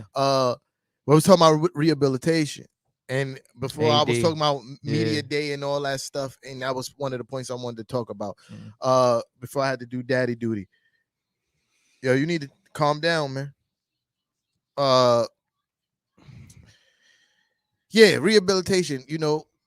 Everybody keeps on asking about you, Mitch Robinson. Excuse me. Not me. You asked about him too. You asked about him last week. Chill out. This is what I'm saying. He just be saying anything. Yo, so like I was saying, people keep on asking him about his rehabilitation. But they pretty much gave an outline of. Hold on. Yo, clear. Stop running into the wall. Thank you. Relax. Thank you. Yeah. So, then they pretty much laid out a general outline of how they're gonna work Mitchell Robinson back into rotation. Coach Tommy T started off by saying off the rip, it doesn't make any sense to go from a 0 to 100, right? He's pretty much haven't been playing full contact basketball since, before the playoffs, well before the playoffs, right? Yeah. So it makes no sense to throw him back into the fire. It just makes no sense. No. Especially when they are invested in him as they are. You feel me? And in his growth for the future. Injury so serious. Yeah. So they pretty much said, like, first of all, they're gonna start with conditioning stuff, then light contact and moving on so on and so forth. Then you also got to listen to what Mitch said. He said, pretty much, if you ask me, I say I'm ready now, but I'm going to play it smart and listen to these guys. You feel me? Like they know what they're doing. They've seen these kind of things before. So I'm just going to, take their lead. When they say that I'm ready for the next step, that's when I take the next step. But until now, I'm just going to do what they ask me to do, which is absolutely smart. You feel me? Like, so and I think he's going to be like, his development last year before he got hurt was super evident. You feel me? And I think he's going to take another tremendous leap. They talk about how much film study he's been doing and understanding his role on the team and what they need from him. Yeah. And the fact that he's motivated to be defensive player of the year is huge. You feel me? Like, to set that kind of goal for yourself and to believe that you have that talent to do it, which I believe he does. Like, now all he has to do is to put it in motion, especially when the fact that he's like 60 pounds heavier than when he first entered the NBA. I think he entered like 220 something. He's like 280 now. Yeah. I take him serious. I seen Giannis put weight on and got serious. He said, I think all players who put weight on get serious. He said, Nick Claxton did that. He said he can't wait to see what happened. He's like, guys are not going to be able to push me around anymore. Mm-hmm. Yeah, he's tired of being pushed around. Yeah, Nick, that was one of the things that you saw when you watched him play. I'll be ignoring him sometimes. I'll be hearing him, but I'll be ignoring him. Yeah, so like that's one of the things when you watch him play, you see like the bigger centers used to be able to move him out the way because he was light. You feel me, Soft, light in the ass. I mean, soft, tender toed. bro? I watched a few net players get moved. Like, chill, bro. I watched Giannis make DeAndre look like a baby. Like, chill, bro. You feel me? DeAndre. So DeAndre, LA Lakers, Jordan. Nah, he was a net. Oh, It was happening when he was in that's why we traded black him. and white. You feel me? That's why we traded him. All I'm saying, it happens. It happens. It made him look like a baby. You feel me? I smell trade package too. When you talk about the Knicks, Maybe smell like a trade. maybe. The whole Mitch and the draft picks and the guy Sims being a backup and Noel's New Orleans being upset with Rich Paul. And That has nothing to do with the Knicks. I'm just in my theories, not saying that these are accurate. I'm just saying it's just that whole situation smell like a trade Force your package. beliefs on us. I mean, there's a lot of things that smell like a trade. You feel me? I Like, don't see the Knicks. I mean, Kyrie keeping not that being same able to play roster up 41. into next season. Kyrie not being able to play 41 home games kind of smell like a trade situation to me too. You feel me? But yeah, depending on how you look at it. yeah, I mean, because Ben Simmons is still lurking around. Nobody wants Ben Simmons. Yeah, but what I'm saying is what y'all need him for. Like, I don't, don't need look, him, Look, period. look. If Kyrie, listen. If Kyrie could play all home games, I absolutely agree. I don't trade Kyrie Irving. You feel me? Why him? But because he he does something for your team that not a, he He's would soft. do. He would do something for your team. Y'all don't need him to score. He's soft. Y'all don't need him to score. He's soft. I agree, but what I'm saying is y'all We don't need need nobody him. soft on our team. Y'all don't. If you stop cutting me off and just listen for 2 seconds, dog. Y'all don't need him to score and do the things that he was being criticized for not doing in Philly. What y'all would benefit from the fact that he's a 6'7" point guard, 6 foot. No, he's taller than that. He's like 6'11". He's a 6'11" point guard and in perennial defensive player of the year candidate. You feel me? And you'd be instantly your number one perimeter defender. Instantly. So you feel me? He talking about being a cancer in the locker room. He talking mad shit about Joel Embiid. Like what? I didn't see none of that. He made it seem like, well, again, you know how the media is. I don't know if this is true or not. But to my knowledge, he made it. The last quote I seen, they said that he wanted to be the number one option on offense on the team. Are you kidding me? That's the reason why you call this fit. I don't know. Sometimes I'm you not be saying posting that, sketchy links sometimes, man. I'm not saying this is a valid thing. I'm saying that it did. I'm not saying it was Shams or Woj. Those are like the two valid guys that I say, unequivocally, this is what happened because Woj or Shams said it for the most part, right? Yeah. But I said that to say, I don't like it. A lot of people, especially Knicks fans, like to say he a good fit for us. I care less about y'all opinion and Ben Simmons being a good fit for us. He's soft. And at the end of the day, regardless of what he may bring to the table, when it come down to it, he got to walk up that yellow brick road and ask for a heart because he a coward in the playoffs. I don't want him on our team, period. Look, again, availability beats out talent. You feel me? Every single time. I see the upside of Kyrie only playing away games. I see the upside to it. The upside is Cam Thomas get those minutes and we get busy. Yeah, we was going to see because Cam Thomas is going to get minutes on Sunday. So what I'm saying is this, right? What I'm saying is this: availability beats out talent every single time. You feel me? Like you can't contribute if you're not playing. Like that's just a fact. You feel me? Like a guy who's healthy can contribute more to a team. I mean, not healthy. Let's take that back. A guy who can play, that is available to play, can contribute more to a team than a guy who can't play. You feel me? I seen Philly lose because they knew that they could make sure Embiid the offense run through him. Y'all don't have that. Y'all don't have that same issue. But what I'm saying is, we got to look at it for what it is. KD played 36 games out of 72. We got to think about that. Harden didn't play every game. We got to think about that. Kyrie didn't play every game. We got to think about that. But if there's a situation where he had to do what Harden did, but that's different. Why are we discussing this? That's a dub. That's different. You know why? Because those are unforeseen circumstances. You can't predict when somebody gets hurt. It's you feel me? Dub. But when you talk about somebody who's going to miss all home games, that's something that you can literally see happening. You feel me? Like that is still possible. He's still on the fence about it. All right, yeah, I agree. But what I'm saying, if he doesn't decide to, And now y'all looking at, all right, you're going to be gone 41 home games and every home game in the playoffs. You feel me? Like, granted, you know, teams did what they did when Ben Simmons was on the floor with Joel Embiid. Bruh, Joel Embiid is not James Harden and KD on the floor at the same time.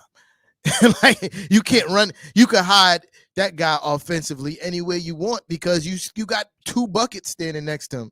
Like, you feel me? Realistically, we gotta think about health, because at the end of the day, as much as I don't want to factor it in, it's part of the game. And if the offense got to run through Ben Simmons, we'll sit and duck.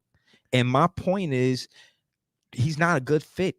I don't care. The offense would never run through Ben Simmons. But that's what I'm saying. And just seeing how he conducted himself as a professional in the offseason, I don't want him as a Brooklyn Net. I mean, in all fairness, he's willing to give money back. Yeah, look. What?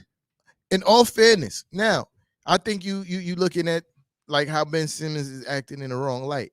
After the playoffs, his coach literally threw him under the bus. You feel me? Not saying that he was wrong about what he was saying about Ben Simmons, but that's not what you do.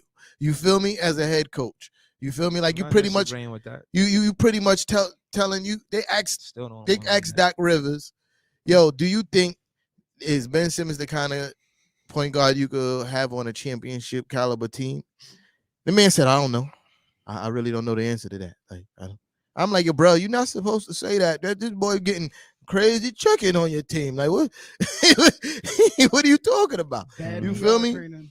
You know, he probably said what everybody else probably didn't want to say. You know what I'm saying? But as a head coach, immediately after the playoffs, you don't say that. Nah, I agree. But you feel me? You do need to stay. Listen, granted, if this is what I'm saying. If Kyrie Irving is gets vaccinated and he's available for all home games, absolutely, you do not trade for Ben Simmons. That's just ridiculous, right? But if he's going to miss all home games and playoff home games, it's something that you might need to look at. No. I get it. Your emotions are tied to Kyrie, but it just why you think it's tied to Kyrie? It is. Why? Because if it's in the best interest of the team, you need somebody who's going to be available. Best interest to the team. I went and I did stats to see who did what. I looked at Ben Simmons in the playoff. He sucked. I care less for Ben Simmons. I call him Brick Simmons. He can't shoot in the playoffs. He can't make a free throw in the playoff. What good are you?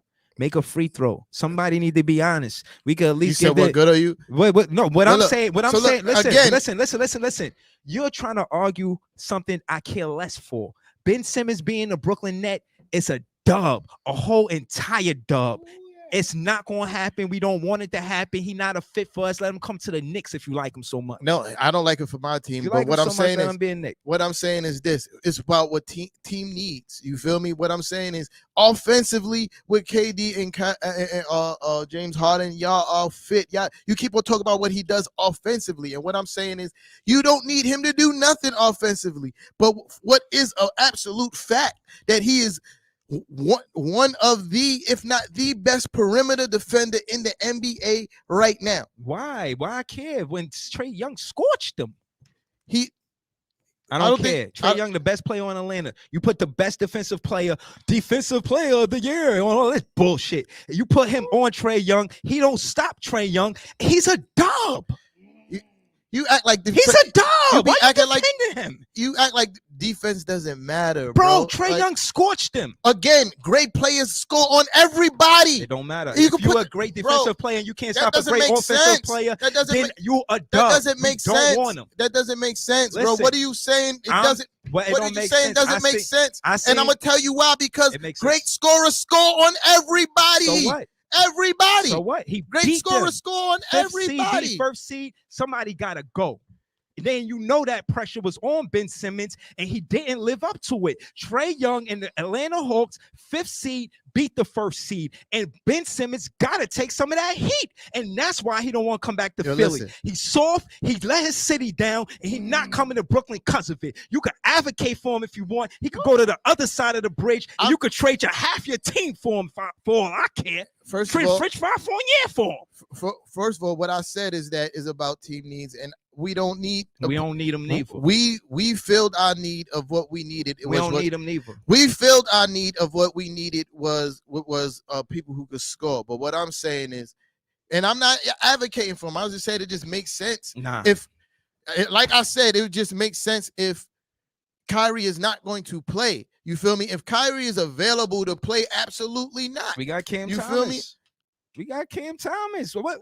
I didn't break a sweat this entire time. I'm telling you, bro. I'm staying cool who's because telling you to break a sweat? No, I'm not saying what you're telling me. I'm telling you, as in the significance of Kyrie playing, you would think that, you know, a fan with a, oh shit, pardon my language, oh man, this is bad, Kyrie not playing. And truth is, it is bad. But when you got Cam Thomas backing him up, bro, Kyrie, Cam Thomas is not as good as you think he is. Why not? He cannot fill the shoes of Kyrie Irving. He's not a good defender. He's not going to drop buckets like Kyrie, bro. I ain't he's saying not he's gonna drop buckets like Kyrie. What you talking about? Like he's gonna be, that's my point, bro. He's not going to be able to fill the shoes that are empty for him. Kyrie to do. We need him to step in and be efficient. If he could be a shooter shooting at about 500 clip, and he could be a two-way player where he stop his defender. He's not going to be a two-way player. He's a bad defender. I think he's going to be a better defender. I've seen players improve. Y'all success is based on Randall being the most improved player. So why can't a player like Randall, he can improve, but a player like Cam Thomas, that's biased. Well, no, it's not biased. Yes, it just makes listen to what you're saying, bro. You're talking about a guy who's never known for defense on his first year in the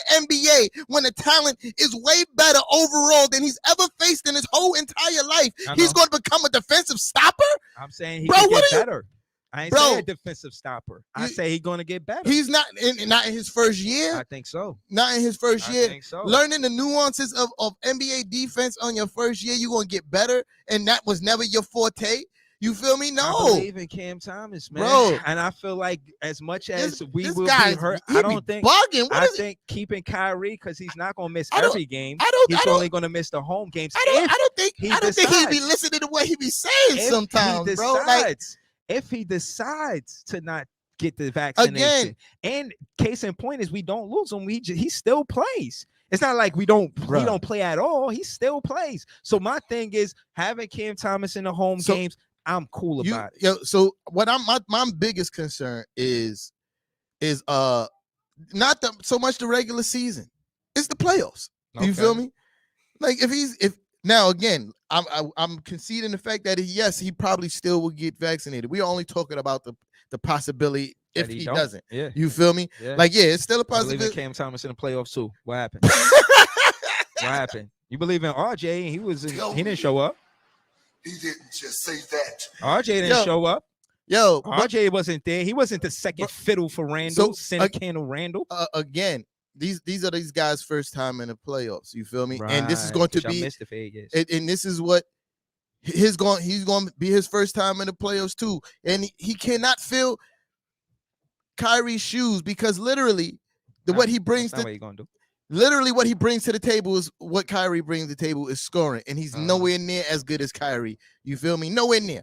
Not even close. You feel me? I think that not even close. I think that not even close. He's in the training camp, and I told you this. I said this earlier. You said, you was talking about Cam Thomas at media day. I don't think you heard what I said. He said, I'm not laying down for these guys. I know who they are. I'm going out there fighting for a roster spot. He knows that. That's nice. So that competitive energy, that competitiveness, he has that competitiveness. I see it in Cam Thomas, and I think he's going to show that in this preseason game on Sunday versus the Lakers. I've also seen a lot of people in their day say they was going to knock out Mike Tyson, but their talent level just wasn't up to the par. You feel me? So like, shout out to Mike Tyson from Brooklyn. So one of the greatest champions of all time. But I just don't think he's that good, bro. I do. I don't think he's that good. And Steve Nash ain't giving him no minutes in the playoffs. And that came from a Net fan. Listen, I think that came from a Net fan. I think he earns minutes from the first game to the playoffs. That's 82 games. That's a lot of time to prove yourself as a player. And knowing he has to fight for, again, a guy who been the primary scorer all his life, come on a team where now he's not the primary scorer. I think he's still going to be able to fit into that roster. I see him in that second string. Yo, listen, over Bembry. Again, I think he comes in at a second string, not third string. With all the pressure that's on Steve Nash as a coach, he's not going to play Cam Thomas in crucial minutes.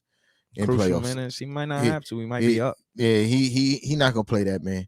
And we might be up because Steve Nash, if y'all don't win this year, Steve Nash is getting fired. No, but I think the tempo of I think the tempo of what we doing isn't to win the game with the last shot. That's why we went out and got defense more than offense. I got a question. Season. I got a question. If y'all don't win the championship, does Steve Nash get fired? I think we win the championship. If y'all don't win the championship, does Steve Nash get fired? But I think we do win the championship. If y'all don't win the championship, does Steve Nash get fired? I think Sean Marks is a great GM, and him selecting Steve Nash in the second year, keeping him after what he's seen the first season, I think we win. You know, if y'all don't win, does Steve Nash get fired? Like I'm watching this man do the cha-cha and electric slide. Bro, like, I'm asking a very direct question. Listen, what I'm saying is yes or no. It depends. It depends on the contract. Whatever they Steve Nash for, whatever they gave that contract for him for, let's say it's for 2 or 3 years. They honor that first contract for whatever amount of years it is, and I'll find that out for you guys. And if coaches get fired before their contract is up all the time, and the destination for us to be the last team, last team. It's just a simple question. So you're saying no? If y'all lose in the playoffs, but Steve Nash does not lose. It's a heavy if. And I'm answering it the way I want to answer it, because I don't like the way you answer asking the question. Bro, it's a simple yes or no. If y'all lose in the playoffs, does Steve Nash get fired? I don't think we lose, though. I don't care what you think. I'm asking a question about a very specific question. Listen, and I'm watching you do this. Listening to Joe's side and listening to Joe's side, listening to Joe's side, Sean Marks and the whole organization, everybody's on the same page about winning it this year. So obviously, the same way there was changes last year, it might be changes this year. Does Steve Nash stay or go? In my opinion, him getting hired by Sean Marks is a surprise. What he does with Steve Nash after this season, if we lose, I don't know if we lose. I don't see us losing. He was just so close to actually answering the question. See us losing. I see y'all losing. Yo, you didn't see us losing. You didn't see yourself losing last year, and y'all lost. After we lost to Marcus Aldridge, I thought I had some doubt. I'll be honest. You didn't come on here and say you had doubts. Never. So now you can't say, "Oh, I had doubts." Now you can go check my vlog. You never came here and said that you had doubts. No, I still feel like we had a chance. So what I'm saying is, no. I'm a competitor, bro. All I'm saying is this: I focus on how we can win, not how we can't win. You just said you had doubts. I did because all right. So boom. I don't want to hear about you. I don't. If you focusing on if you were sitting here talking about all the ways you can win and I never heard you talk about your doubts about y'all winning the championship after losing LA. I don't want to hear it now after y'all lost. You feel me? Like so, but my point is this. What's your point? You said last year that you didn't see y'all losing and y'all lost. And my point is I'm asking a question that there's always a possibility that y'all could lose. Yeah. And if that possibility happens, do Steve Nash get fired? He may or may not. I don't know. Like, to me, you got to realize the whole coach of the situation. Again, I like Steve Nash, so I don't attach myself to coaches like that, especially somebody not even tenured. I want to see Nash have a good career because I feel like with the draft, we proved that we are looking forward with Cam Thomas, Day'Ron Sharpe specifically, Steve Nash with Steve Nash, Cam Thomas, and Day'Ron Sharpe. He can build his career around these two players. And Nick Claxton. The guy to watch out for this season is Nick Claxton, though. He's going to have a breakout season. Nick Claxton is going to be a big reason why we win a lot of games and the championship this year. Remember what I said. Because y'all like time stamping it, but Yeah, stay yeah. focused. And we're gonna See, time stamp this too. Nick Don't worry. Claxton is the one that got something to prove. You got guys on our team that got something to prove. There's a lot of veterans on our team that don't have a championship. LaMarcus Aldridge, Paul Millsap, Nick Claxton, not a veteran, but I know he got something to prove because he ain't really get it the minutes that he feel like he deserved or wanted. He gained 10 pounds too. Like I said, I respect Mitch because he went and put on weight. The same reason why I felt like they didn't play Nick Claxton, because they felt like if he get in the paint in the Milwaukee series, he just gonna get moved around. So they didn't play him. Case in point is anybody that hit the gym, start gaining weight, Nick Claxton went back home to where he from, and where the air is good in the South. You know what I'm saying? You know what I mean? Running, you know what I'm saying? You know what I mean? Like we run the city, you know what I mean? He was running and jogging, you know what I mean? Gaining weight, eating mama's cooking. Cap. You know what I mean? Shout to Kwame Brown. You know, when there's a problem, you're not supposed to run from the problem. You're supposed to stay in the battlefield. Nah, and that's what most of our team. That's what most of our team did. Most of them stayed in the New York area. You feel me? Most of them was up by our training facility, getting it in. You feel me? That's the dedication to the city. They could have went home. Nah, we got to stay where we about to put this work in. They didn't know what happened. See what happened. They see that both teams went to the playoffs, and this is the first time ever y'all wasn't the top team in the basketball city. Yeah, first time. Y'all asked for us after getting one win. Y'all upset about that shit. So I understand. Not really, bro. Not really. But explain why fans will ask for another team. Where's the humble pie in that? Look, you know what's mad funny about that? Y'all didn't even make it to the place where we would have met. But why y'all ask for us? I never seen a team do that. Because y'all be talking hella spicy. But we did go to the second round at least. But y'all didn't even make it to where we would have met. So it would have been irrelevant. Even if the Knicks would have won and went all the way to the Eastern Conference Finals, we wouldn't have played y'all. So what does it matter? I'm saying the impact. Now, if y'all would have impact the city, y'all would have never mentioned us. If y'all would have made it to the Eastern Conference Finals and we got bumped in the first round, and then now your comments about us asking for y'all would be super relevant, but y'all didn't even make it there. I think it's relevant for the simple fact that it shows y'all focus. Instead of trying to beat the team that's actually facing y'all wonder about who's the most popular team. Like I felt like y'all was trying to ride our way. No, I think no. You know what I'm saying? Like I think it's that's super cap. I think it's heavy confidence by the fans. I felt like that game after a tie. Watching that game, it was like, all right, now we're going to start doing what we know we could do. You feel me? And it just never panned out that way. It was 1-up. But when, again, watching the game and having expectations of how the team is supposed to play, and watching them turn around from what they did in the first game, it was like, okay, yes, now we're about to start playing New York Knicks basketball and we're going to win this. You feel me? So that's where that came from. It just never panned out. You feel me? But you know the beautiful thing about our team and having a young core is the team gets better not only by additions but the development of the younger players. That's a key part of us being a better team. Which we have. A lot of our younger players put in a hell of a lot of work this off season, literally living in the gym. And just to stay with you, bruh, that's going to be the fruits.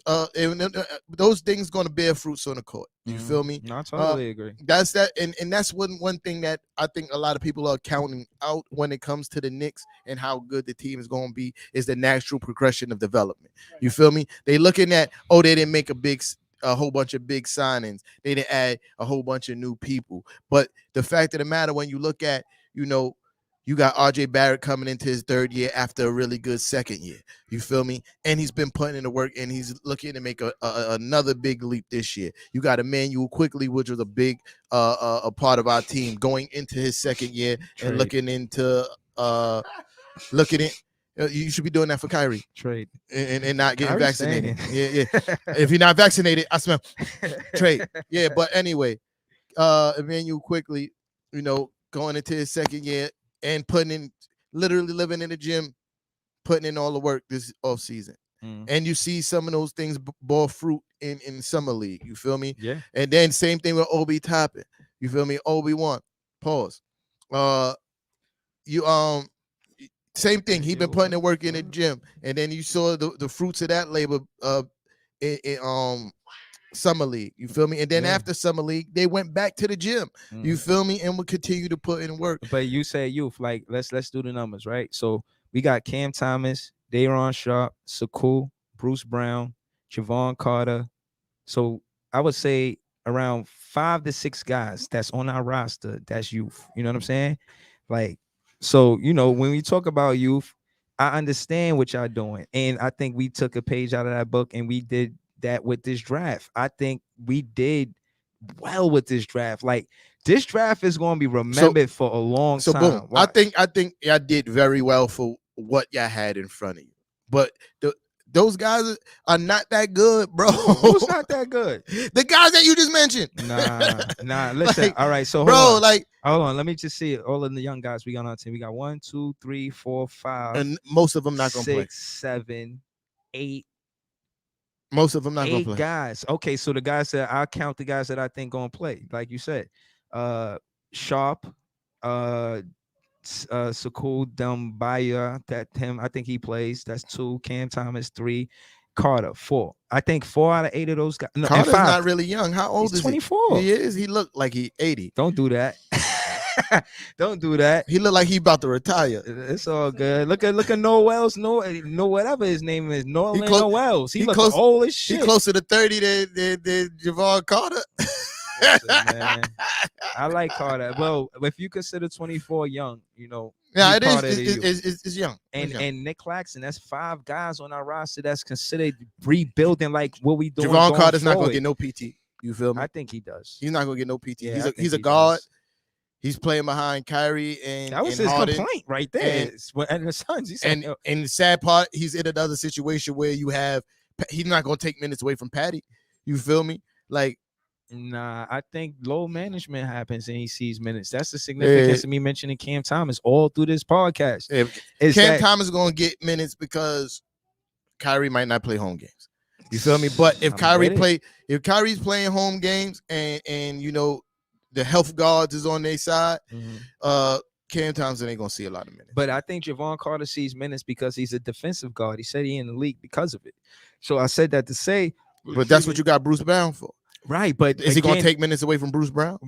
Bruce Brown, no, I think it's different positions. Bruce Brown was we had him more of a 2 through 4 guy. Javon Carter is more of a 1 and 2. You don't want him at no more than a 2. Yeah. So Bruce Brown position is different than a Javon Carter. But the thing is, with the additions of Paul Millsap, he's a 4, and you got Blake Griffin, he don't have to play Bruce Brown. Yeah, he don't have. He right behind Joe. I think he's the second string after Joe Harris. Yeah, so he's gonna play more 3 through 1 because he's really a guard. You feel me? Yeah, he's gonna play more than 3 like and 4. Yeah, he's gonna be guarding the best point guards. You feel me? Like, there's gonna be times when he's on the court and he's gonna be guarding the best point guards. So that's what I'm saying about Javon Carter. I don't see him getting minutes over Bruce Brown. Right. And that's the significance. If y'all don't know, that's the significance of training camp. Training camp is the players playing for playing time. You go out there and you see who's going to duke it out and who's more sufficient. You knocking down those shots, like you said. Cam Thomas not going to get no playing time. He's not going to get 27 shots a game in training camp. You know what I'm saying? This is where he shows up, these preseason games. Watch him versus the Lakers.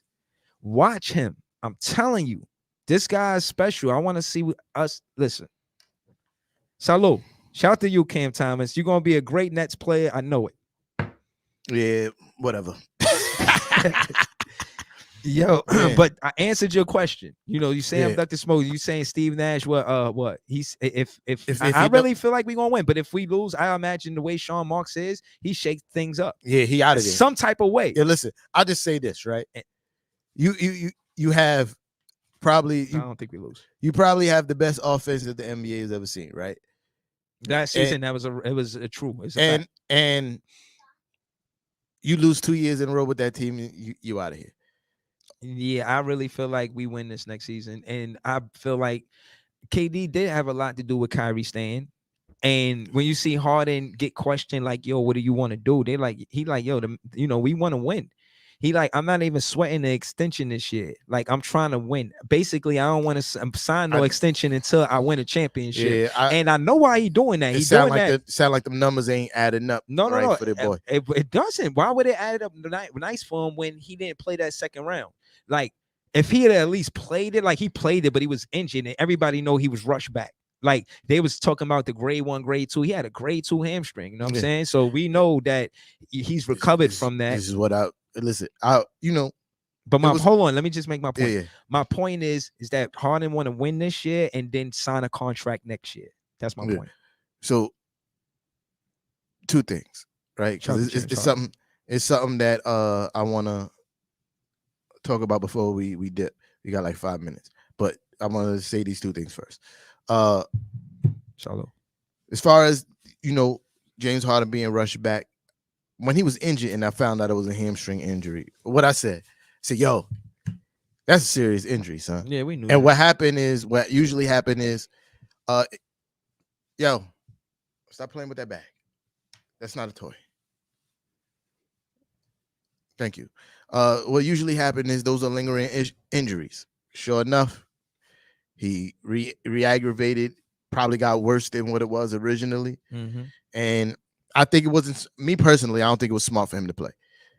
Like that was his choice for sure. Yeah, listen, a shout out for the heart, you know what I mean? But that wasn't smart career-wise. You know what I mean? Like he could have really did some permanent damage and messed up his career. Mm-hmm. Yeah, I mean, I seen him careful. Remember Doris Burke? She called it out. I know, but still, you still have to run.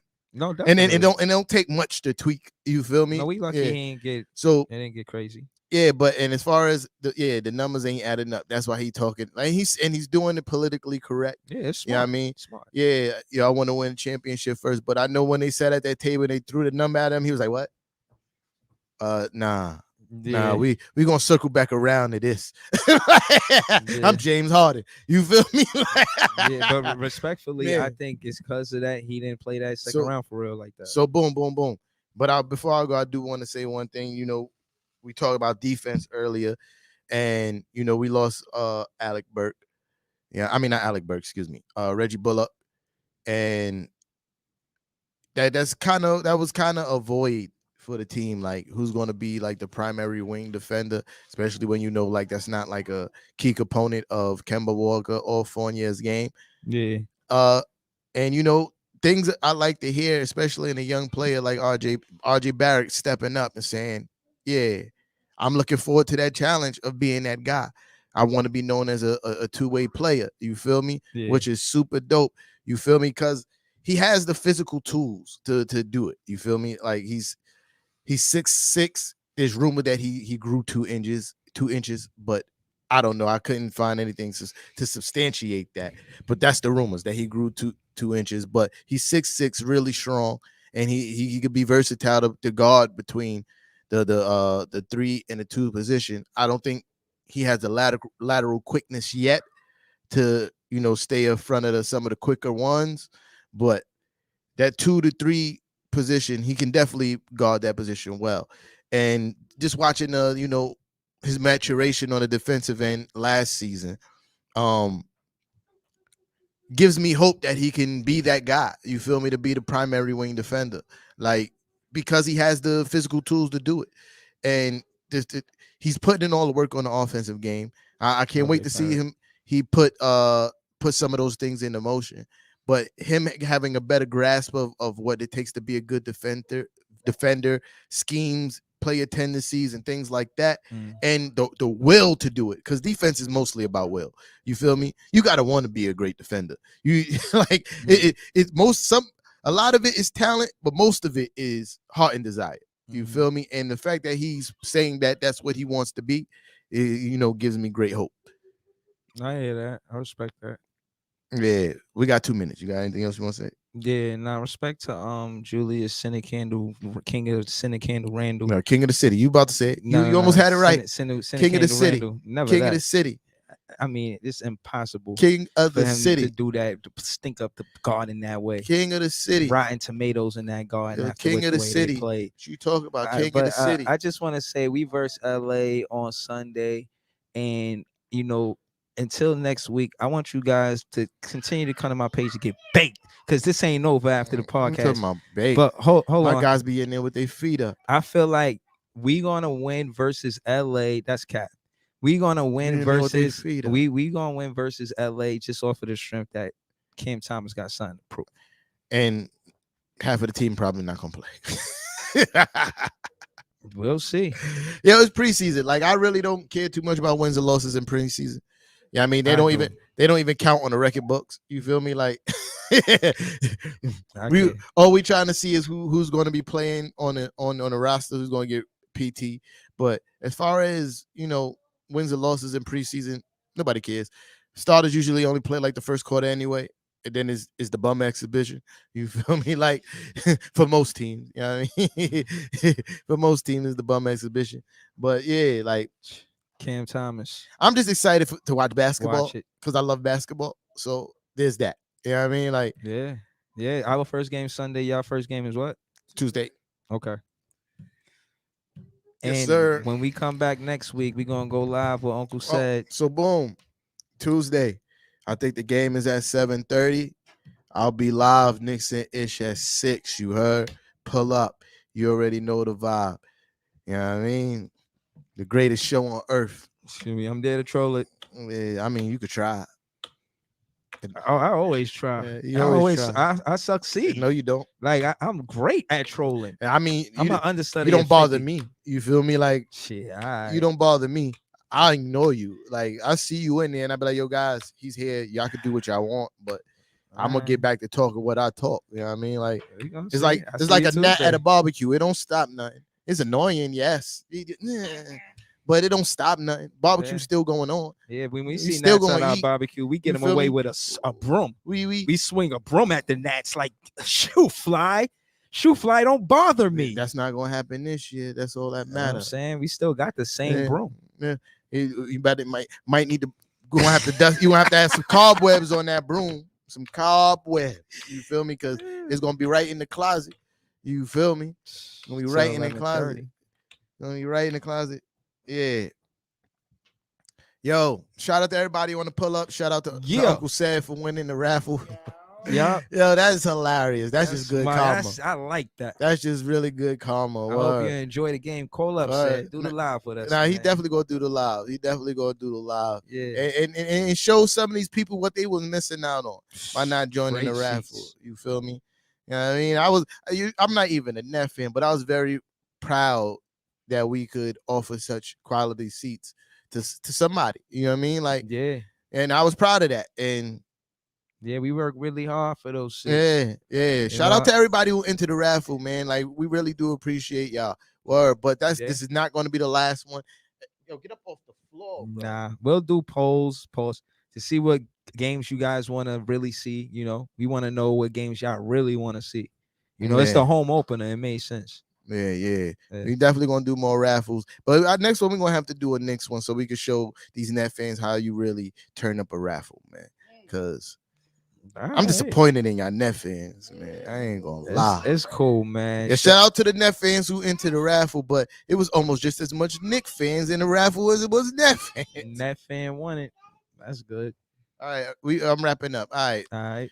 Yo, it's been real, y'all. Y'all be cool. How y'all be cool? Nets rule. Cap. Say it with me. Say it with me. Cap.